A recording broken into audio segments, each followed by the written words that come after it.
आइए जानें एक मृत आत्मा की भविष्यवाणी। मित्रों, मुझे अनुभव हो रहा है कि पिछले जन्म में मैं बौद्ध भिक्षु के रूप में धार्मिक जीवन बिता रहा था। सात्विक एवं परमार्थ जीवन का प्रभाव मेरे अंतःकरण में बीज रूप में सामने आया और इस जन्म में कुछ विशेष योग्यता उत्पन्न हुई। पवित्र अंतःचेतना को इस जन्म में भी नहीं मिला।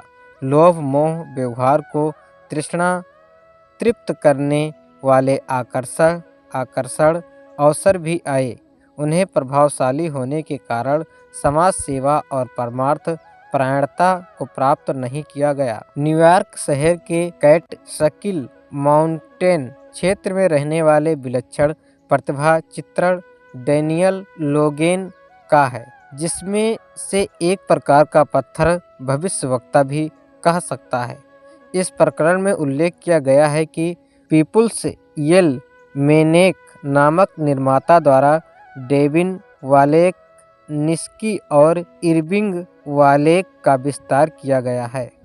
भविष्यवाणी के संदर्भ में उन्होंने सन 74 से लेकर आने वाली 3 शताब्दियों को नारी जाति का समय बताया है। उसमें नारियों को पुरुषों के समतुल्य सिद्धांत शामिल हैं। इसके संबंध में उन्होंने संकेत देते हुए बताया कि 75 में घटित होती है यह प्रक्रिया दीक्षा ही होती है और अमेरिका में महिलाओं को प्रथम अकेडमी में प्रवेश मिलता है। उनका यह कथन सत्य निष्कर्ष है। उन्होंने आने वाले 25 वर्षों में सन 1975 से सन 2000 अलौकिक काल की घोषणा की और उसमें पृथ्वी के ही नहीं आदिम ने ब्रह्मांड के क्रियाकलाप में आमूल चूर परिवर्तन की और संकेत भी दिया है। अपने विशेष वेदक दर्शन को देखकर उन्होंने विकास और विनाश के प्रोजेक्ट की भी घोषणा की एवं सन 2000 के बाद आने वाले समय को रिवाइवल फ्यूचर की सुखद वैल्यू से भरा पूरा बताया गया। विनाश की ओर इशारा करते हुए कहा गया है कि इस अवधि में मानव अपने बुद्धि बल से उत्तरी ध्रुव में विभिन्न परमाणु परीक्षण करने का प्रयास करेगा, जिसके कारण पृथ्वी के वातावरण में विनाशकारी परिवर्तन होंगे और भूकंप में मुखी और बर्फ पिघलने के कारण समुद्र तट पर प्लावन का खतरा बना रहेगा। फिर भी मानव जाति के लिए यह प्रक्रिया आपदा सर्वग्राही न साबित हो। उनके अनुसार सन 1983 से सन 1990 के बीच किसी भी भागवत सत्य की कार्य योजना में सभी को आदर्श पात्रता चिन्ह मिलना शामिल था। फैटम में तो लोग सहयोगी कंपनी 90 के दशक के स्टार्स को इम्पैक्ट के रूप में विस्फोट होता है।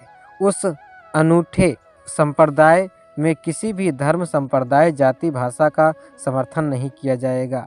मानव जाति को धन के भंडारों की ओर मोड़ने का ही एकमात्र उद्देश्य निहित होगा। सन 1990 के दशक के अभिनेता से मध्य तक विचार क्रांति अपनी पूर्ण युवावस्था में उभरकर सामने आएगी और कथित साम्यवादी तानाशाही राष्ट्रों के गृह युद्ध में होगी।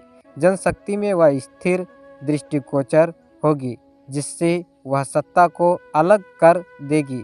विभिन्न राष्ट्रों के नेतृत्व में ऐसे ही व्यक्ति कर समर्थक जो सात्विक अर्थों को छोड़कर परमार्थ परायणता का परिचय देंगे, यही एकांत रहेगा जिसके आधार पर हर राजनेता को कसा जाएगा। उनके अनुसार सन 1991 से सन 1996 के मध्य में एक ऐसे शक्ति स्रोत का पता चला जिससे ऊर्जा संकट के संबंध में नए निर्देश दिए गए। मानवता को समसामयिक परिवेश में किस रूप में अपना अस्तित्व रखना चाहिए और उसके अभिवर्धन के लिए मानव को क्या करना चाहिए, इसी काल में मानव समुदाय को प्राप्त करना होगा। सन 1995 तक लोगों को यह पूर्ण विश्वास हो गया था कि विभिन्न औषधियों से ही निर्मित उपकरणों का निदान संभव नहीं है। व्यक्ति की प्राण शक्ति एवं जीवनी शक्ति में कभी कभी आधी व्याधि पठित बलित एवं मनुष्य को संत्रस्त किया जाता है। जनमानस में यह सिद्धांत धीरे धीरे प्रांगण होता है। एंडस कैंसर जैसे रोग दोस्ती चित्र से उत्पन्न होते हैं, यह सभी चिकित्सक अब खुले स्वरों में कह रहे हैं।